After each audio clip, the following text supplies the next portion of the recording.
Hey, what's up guys? My name is Gary, and this video is going to be the first in a three-part series working on the lathe here, and kind of a special opportunity for all viewers out there to help me along the way. So in this first video of the three-part series, I'm going to kind of present a challenge here, and I'd love to get all of your suggestions and ideas on how you think I should solve this.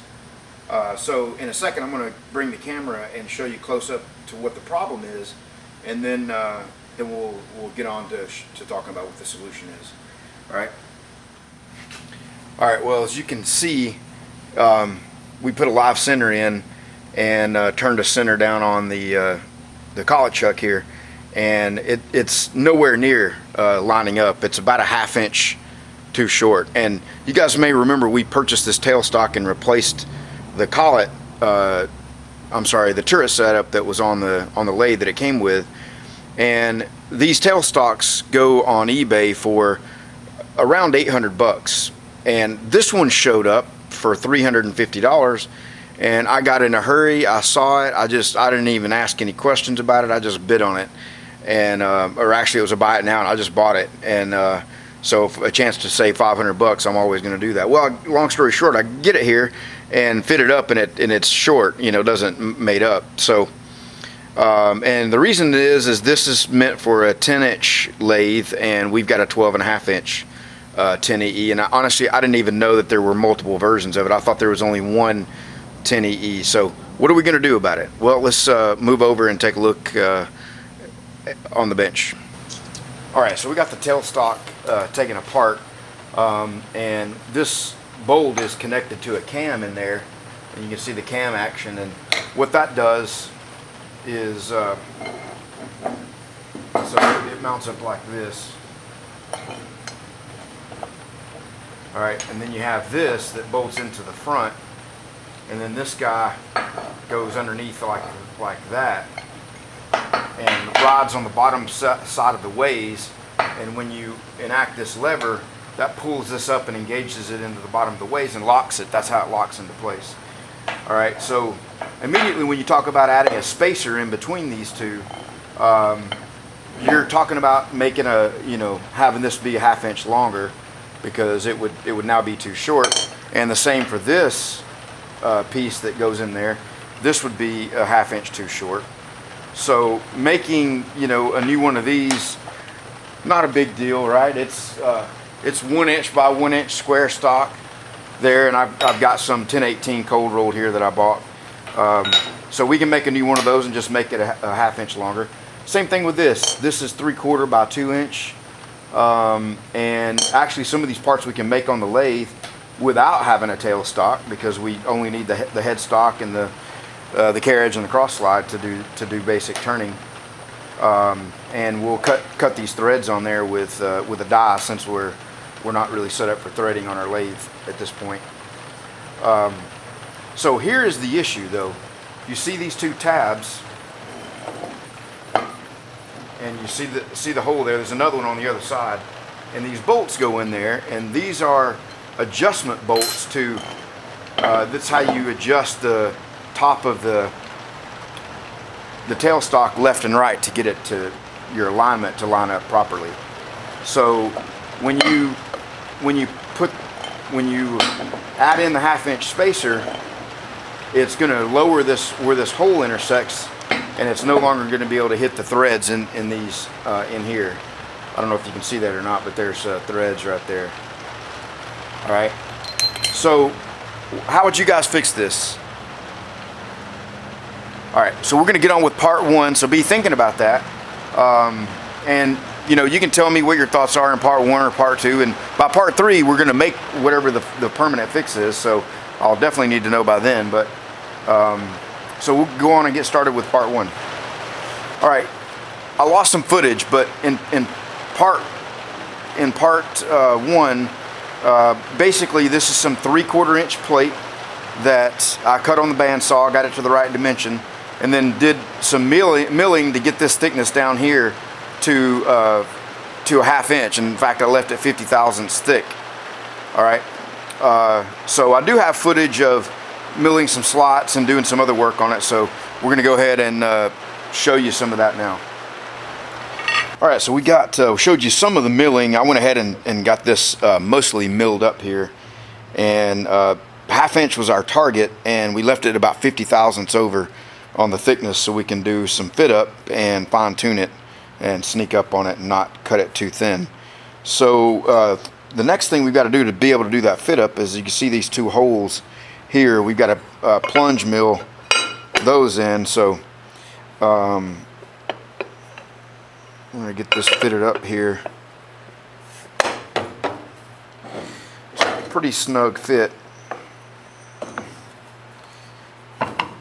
So we're going to get it lined up on both sides. We'll get the right amount of overhang on both sides. Needs to go that way a little bit.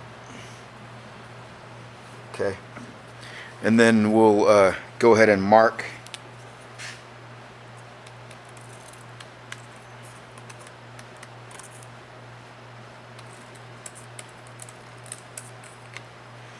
got those marked. We'll go and probably plunge about 1/4 of the way in, and then take it in 2 passes and go the rest of the way.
Alright, we're going to do a little test fit now that we got our plate slots notched out. There's our original base plate that goes on.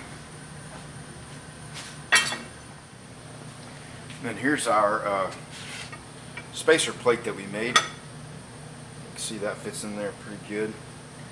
And then we'll get the top part of the tailstock. Let this bolt slide in the slot there.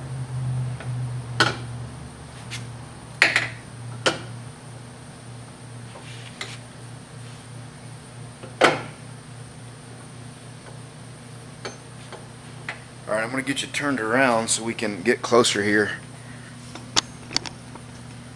so we can see this fit up, see how this is going to look. And put this live center in the tailstock.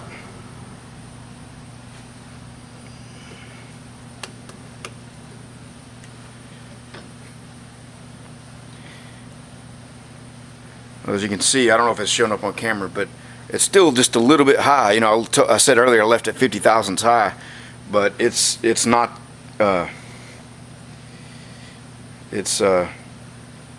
know, right there is probably about 1 thousandths or 2 or 3 thousandths. I don't know. It's hard to eyeball it, but so we'll take some more off of our plate here. Just skim that. To get that fitting up, and then continue on with our other modifications. Alright, well, you can see that that our tailstock is now a slight bit high. We knew it was about a 1/2 inch low before.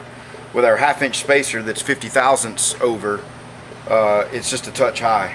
Okay, so we got to figure out exactly how much we're going to try to remove, but I don't have a height gauge. I don't have a good way to tell what that differential is.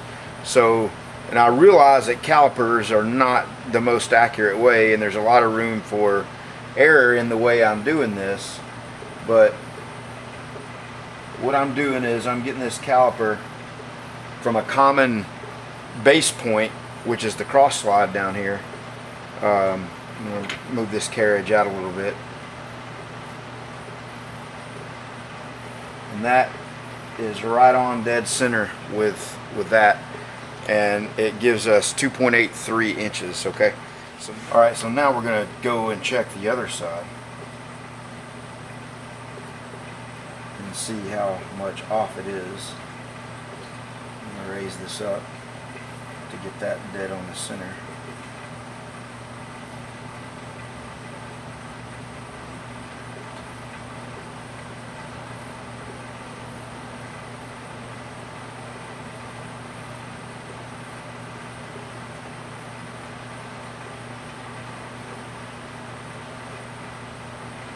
All right, I got 285. Earlier I guessed about 2 or 3 thousandths, and it looks like it's about 2 thousandths higher. So we gotta take 2 thousandths off of that. And so I'm gonna get set up over here and show how we're gonna do that. All right, so you see the end mill up here. We just barely touched off, and we got everything locked down except for the knee, and we're using the knee to set the height, not the quill. We have the quill locked also.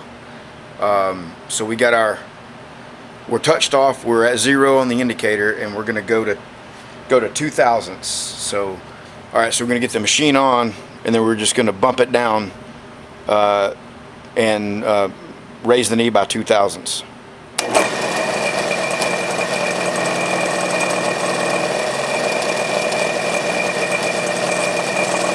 There's 1 thousandths,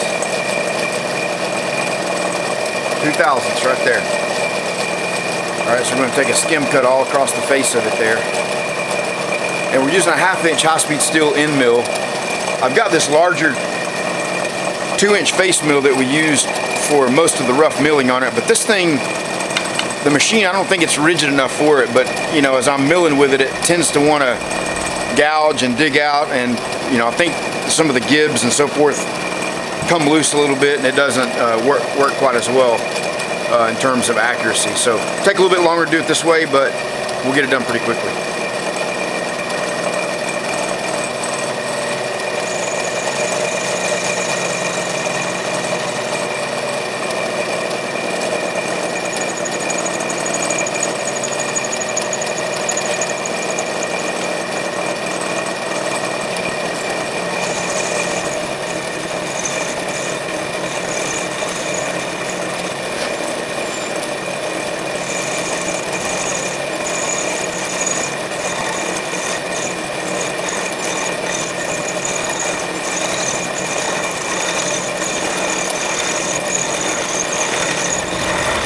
Alright, so we're back over here with our plate doing a test fit, and you can see it still looks like it's high. And I don't know if you guys noticed the error, but when I measured this with the calipers, it was actually 20 thousandths off, not 2 thousandths. So I only took 2 thousandths, and that means it's still probably 18 thousandths high. We'll remeasure again and remill it again. I'm happy doing it this way, sneaking down on it, because if you get it too low, then there's nothing else you can do but make another plate. And I don't really want to work on that because I've got a lot of time in milling that. So we're sneaking up on it. We'll call this an end to part 1, and part 2 tomorrow night. So I'll get out here tomorrow afternoon and get this part made and out of this, and get it uploaded. And so anyway, thanks guys, and let me know what you think about the adjustment screws and a way to get those re-added in there.